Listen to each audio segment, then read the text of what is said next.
Hoje, nós vamos conversar sobre a Intelbras, empresa atuante nos setores de comunicação, redes, segurança residencial e energia sustentável, ou, se preferir chamar de outra forma, uma empresa de tecnologia brasileira. Como sempre, vamos conversar sobre suas operações, vantagens competitivas, principais riscos e fica até o final. É lá que a gente vai calcular o preço justo da Intelbras por diferentes métodos de valuation. Se você gostar do vídeo, não se esquece de dar aquele like, se inscrever no canal, deixar um comentário. E se gostar muito, quiser contribuir com o meu trabalho aqui, lá no Apoia-se você pode fazer sua doação. Apesar do IPO recente, a empresa já tem mais de 45 anos de operação. Ela começa suas operações no setor de comunicação, principalmente com telefones e radiocomunicadores. Ao longo do tempo, eles foram evoluindo para incluir outros acessórios também ligados à comunicação e atualmente na aba de comunicações a gente também encontra produtos mais recentes como mouses, teclados, webcam e até controladores para casas inteligentes. Eles também têm uma atuação no lado de redes, com hacks de organização, adaptadores, o próprio cabeamento, então ela tem uma parte de gestão, manutenção e organização de rede. Hoje em dia, a parte mais relevante da empresa é a de segurança, alarmes, câmeras, fechaduras digitais, monitoramento, comunicação dentro de condomínio, interfone para condomínio, além de sensores e sinalizadores de emergência. E essa vai ser a principal frente de atuação da Intelbras.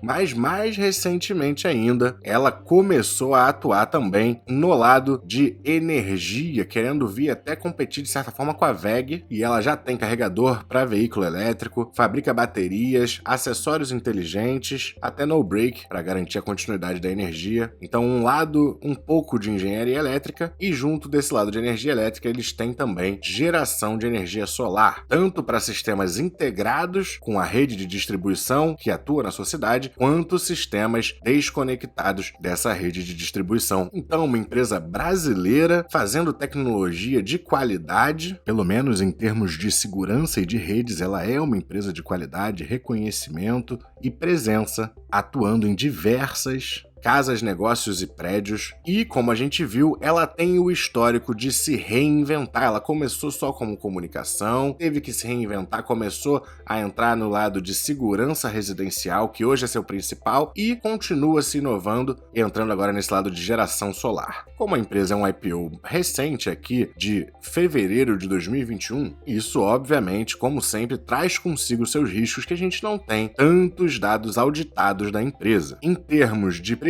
sobre lucro, ela está aqui em 15,96 vezes, que é um patamar de PL ok para uma empresa, só que como a gente está falando de uma empresa de altíssimo crescimento, parece bem atrativo. Inclusive, a gente vê, está bem mais baixo do que já foi nos outros anos desde o seu IPO. Em termos de EV/EBITDA, a gente também vê esse movimento dela ficando mais barata. Como a gente viu, não foi com queda do seu preço, mas com a melhora dos seus fundamentos, dos seus resultados. Mas 14,44 de EV/EBITDA não é tão baixo, mas também não é algo para se preocupar.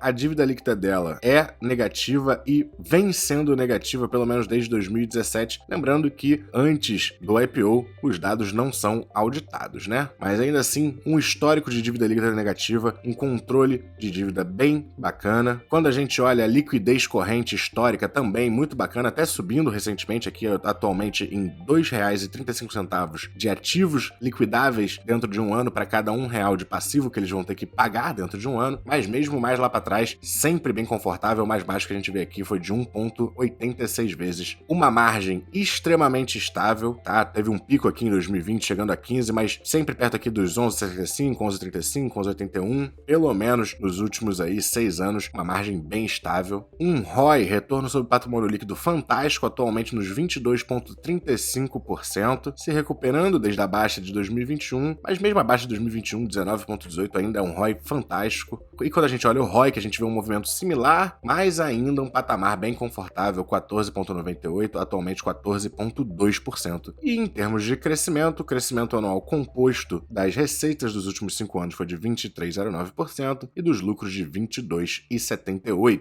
Olhando aqui seu lucro líquido, fica clara a tendência de crescimento que ele vem tendo, e dá para ver também que ele está mantendo desde o seu IPO um índice de payout aqui perto dos 30%. Então algum retorno imediato aos acionistas através dos dividendos dividendos, mais um patamar de payout bem confortável que permite que ela continue seus processos de pesquisa, desenvolvimento e criação de novos produtos para se expandir cada vez mais. E um detalhe importante que eu quero chamar a atenção aqui é que tivemos um fluxo de caixa livre negativo em 2021, mas lembrando que o fluxo de caixa livre não considera o fluxo de caixa de financiamento, e aqui foi o ano do IPO, então foi um ano de muito investimentos, e a entrada de caixa que ela teve esse ano, que foi maior do que os outros devido ao IPO, não aparece aqui no fluxo de caixa livre, fica no fluxo de caixa de financiamento, e aqui a gente vê por que ficou tão negativo ali, é porque ela teve uma entrada gigante de capital em 2021. Então, esse período negativo está explicado, e a gente vê que todos os outros, ela tem um fluxo de caixa livre positivo. Encontrar uma empresa de tecnologia com alto potencial de crescimento, que já gera fluxo de caixa com um PL de 15, quase 16 vezes, é sim algo para a gente ficar atento, chama a nossa atenção. Em termos de riscos, eu quero citar a própria WEG, que já é uma gigante de tecnologia, tem muito mais experiência em engenharia elétrica do que a Intelbras e está atuando aí no mesmo setor, mas acredito também que esse lado de segurança residencial tem cada vez mais demanda, principalmente nas cidades grandes, e como a gente sabe, a população nas cidades grandes também tende a aumentar. Então é um setor que sozinho eu acredito que possa se expandir e, portanto, comportar o crescimento de diversas empresas dele. E aqui eu quero ressaltar que eles têm alguns produtos que são muito comuns, que têm muita competição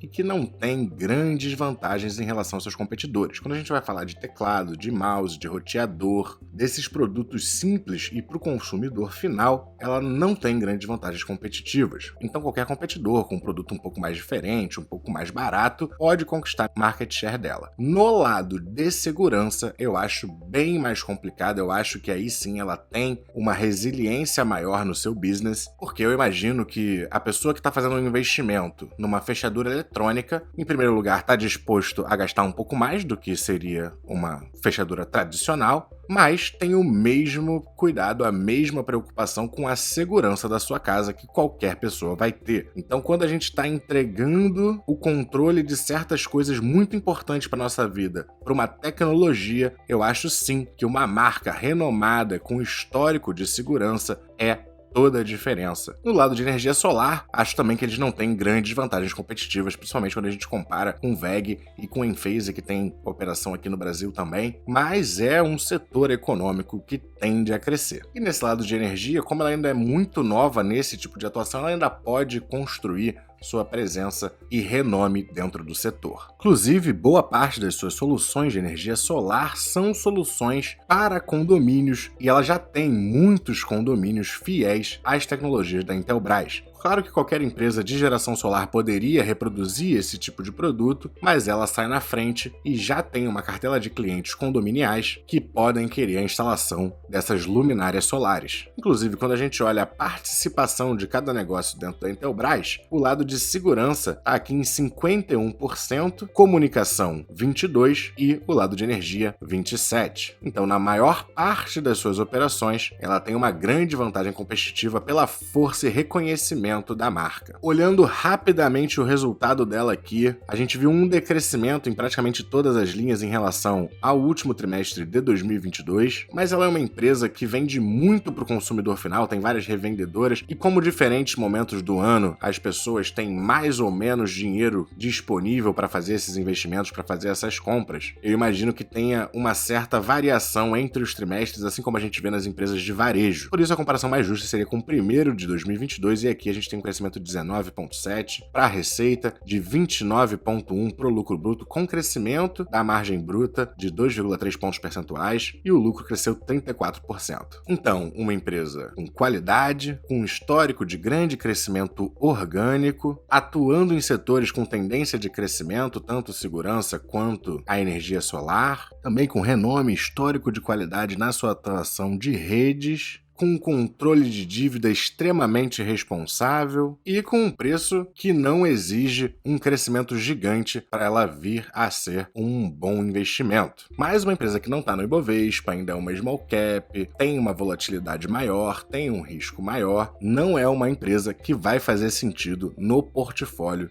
de todos os investidores. Cabe a cada um entender o seu apetite de risco, a volatilidade que pode aguentar no seu portfólio, também os seus objetivos e prazos de uso do seu dinheiro. E eu também acho que é o tipo de empresa, assim como a Unlepar do vídeo da semana anterior, que só pode fazer sentido para um investidor bem diversificado e onde ela não vai ser uma porcentagem gigante da sua carteira. Mas vamos ao que interessa, vamos calcular o preço justo da Intelbras, começando pelo desconto de fluxo de caixa. O fluxo de caixa livre dela aqui de 2022 já foi de 350, quase 351 milhões. Então, pro próximo ano, pro acumulado de 2023, eu acho que já dá para estimar até uns 360, porque eu não vejo ela tendo muitas oscilações aqui. Então eu vou colocar 360 milhões de fluxo de caixa inicial. A dívida líquida deles é negativa em 351 milhões e um total aí de 327 milhões de ações. Como ela é uma empresa que ainda tem muito espaço para crescer, eu vou botar uma taxa de crescimento terminal de 3,5% e uma taxa de crescimento para o seu fluxo de caixa livre de 14%. Dessa forma, com 10% de taxa de desconto, a gente tem que o seu preço justo descontado da dívida estaria aqui nos R$ 33,34. O seu valor atual está aqui nos R$ 25,33, ou seja, perto de 25% de margem de desconto até chegar aqui nesses 25%. Não é sempre que a gente encontra uma empresa com potencial de crescimento grande, com qualidade, abaixo e ainda mais tão abaixo do seu preço justo. Mas como vocês sabem, não basta um método de valuation, vamos usar aqui também o método de Graham, lucro por ação de 1,57 nos últimos 12 meses para a Intelbras.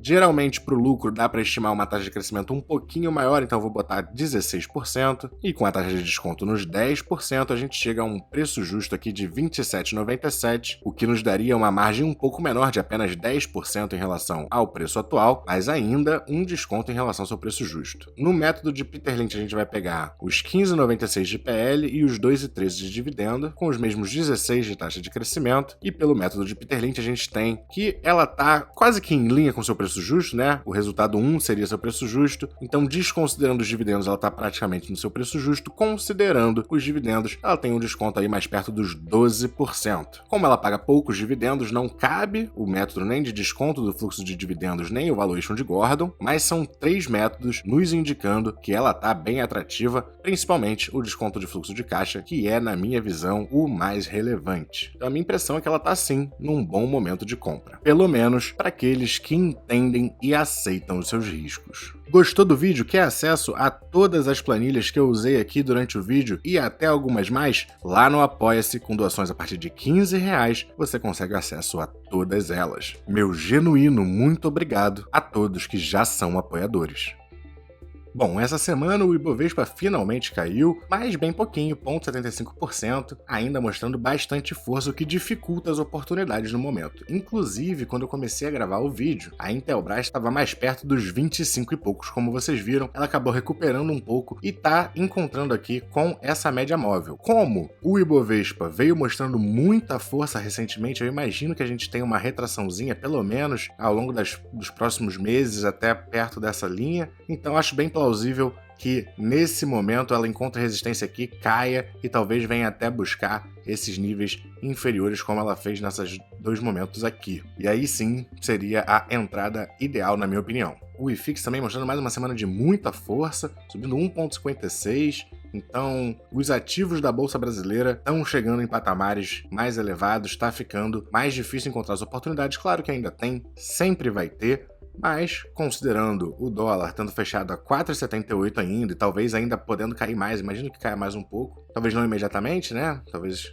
alguma recuperação antes de cair mais. Com o dólar a esses patamares, eu continuo achando que a gente tem que olhar lá para fora. E semana passada eu falei da Enphase, ela acabou subindo 5,54 essa semana, mas ainda acho que é um bom momento de entrada. Gosto muito da Enphase, devo fazer vídeo dela se ela se mantiver nesses patamares mais um tempo. É complicado, eu já teria feito semana passada, mas o meu público acaba assistindo pouco, né, a vídeo de ação estrangeira, então eu tento me restringir, não fazer tanto assim. Se eu encontrar mais gente que gosta, vou fazer cada vez mais. Muito obrigado por assistir até aqui, não esqueça de dar o seu like, bons investimentos e até a próxima!